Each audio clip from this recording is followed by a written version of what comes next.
গত বছর রমজানে ছুটি পাই নাই, এই বছর যত ছুটি পাইছি সে তো 30টা রোজায় থাকবো আর 5 ওয়াক্ত নামাজ পড়বো।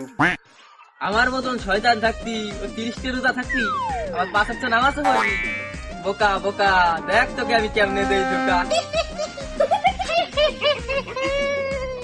দেখি কোন শয়তানে এখন আমার ধোকা দেয়। ভাইজান, এটা কোনো কথা কইলেন?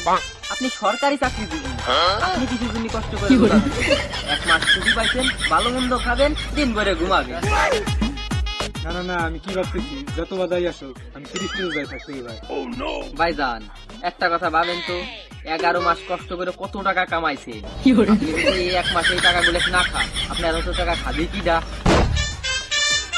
আমার তো কত সময় আছে, আমি রমজান মাস পরে দেখাবো। এই তো ভাইজান, আপনি আমার কথাই দিবা লাগছেন কাল। একটু চিন্তা করে দেখেন, আপনি 3 মাস কাটেন নাই বাল।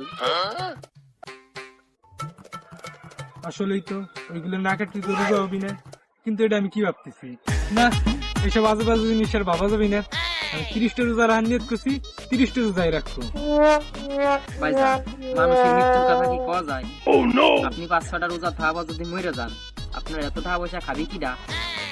না আসলে কথা খারাপ না, এই বছর আর রোজা টোজা থাকবো না, সামনে বছর আল্লাহ বাঁচালি থাকবা না। যাই বাড়ির দিকে যাই। আমি হলাম বড় শয়তান, কঠিন আমার ধোকা। ওর থেকে কত বড় বড় মুসল্লি রে বানাই দিছি বোকা।